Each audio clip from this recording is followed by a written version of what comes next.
You've heard the word 100 times. ETF. People throw it around like you're supposed to already know what it means. And right now, more than £50 billion sits in just 3 of them. So today, no jargon.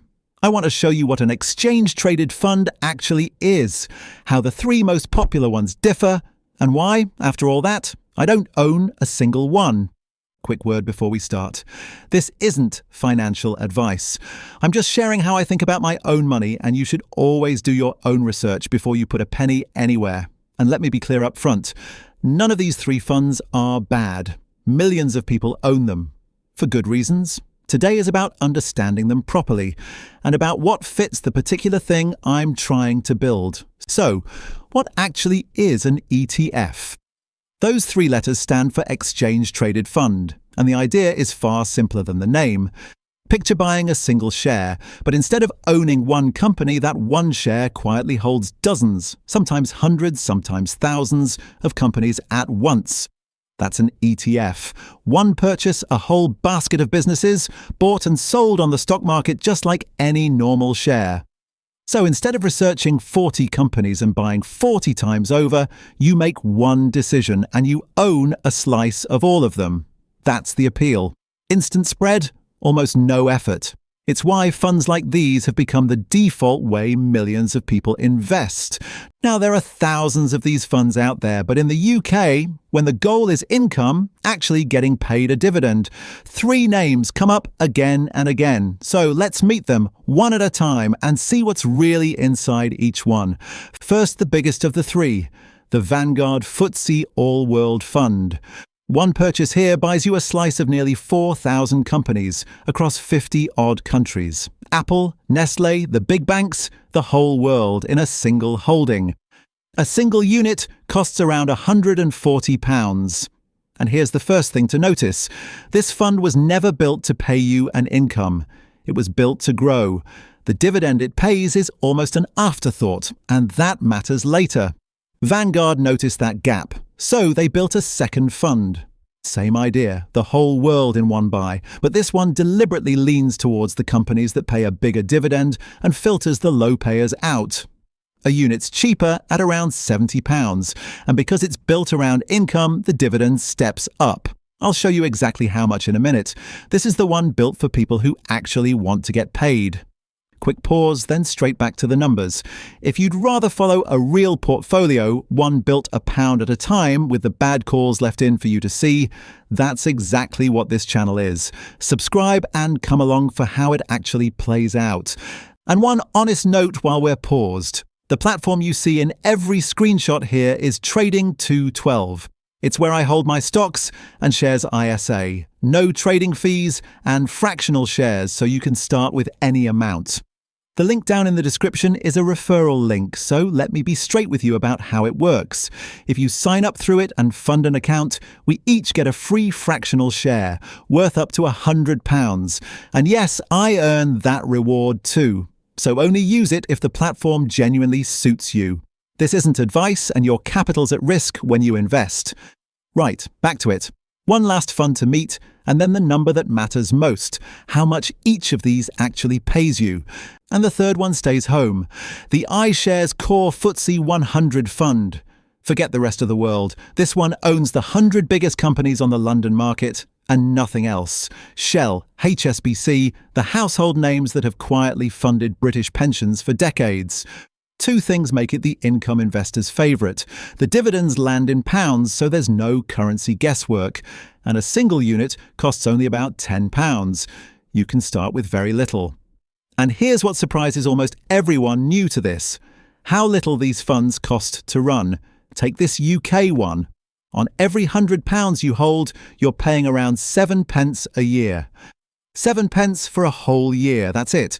They're astonishingly cheap to own, and that's a real part of why people love them.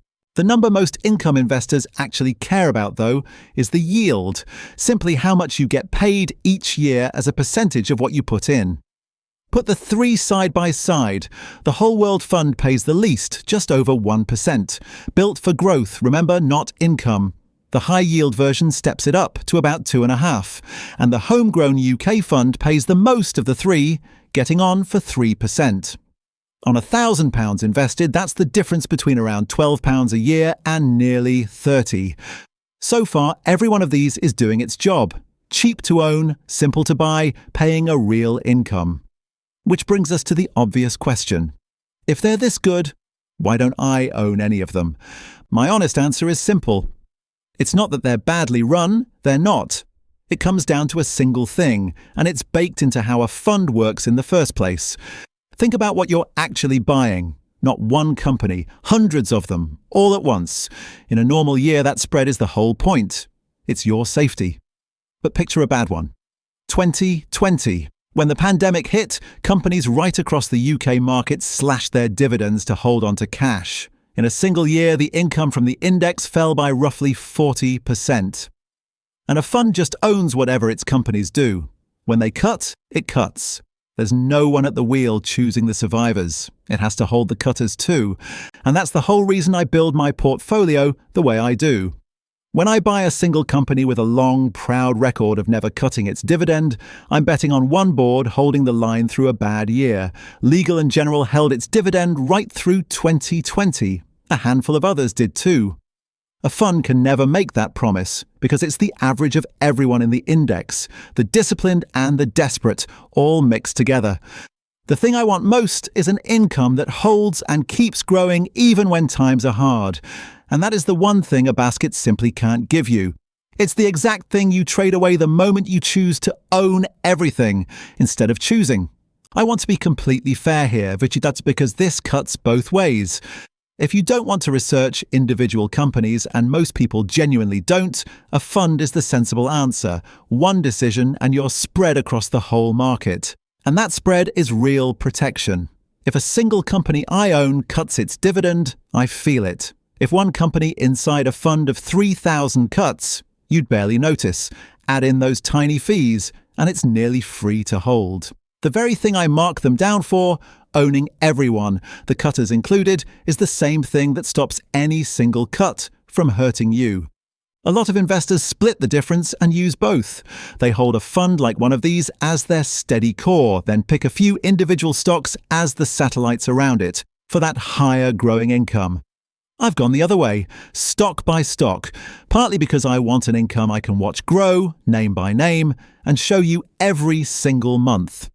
But honestly, partly just because I enjoy it. I like getting under the bonnet of a single company, working out how it really makes its money and deciding for myself whether it earns a place. A fund quietly takes all of that away. There's no one right answer here, only the one that fits how hands-on you actually want to be. Where do I land then? For me, these three aren't the answer, not because they're poor funds, but because the one thing I care about most is a dividend that holds through a bad year, and a basket can't promise that.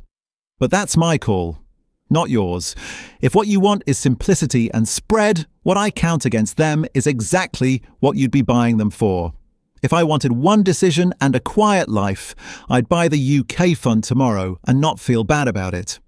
So, now you know what an ETF actually is, what's inside the big three and where they fit. The rest is yours to weigh up. Tell me which way you're leaning and why. I read every comment. Until next time, happy investing.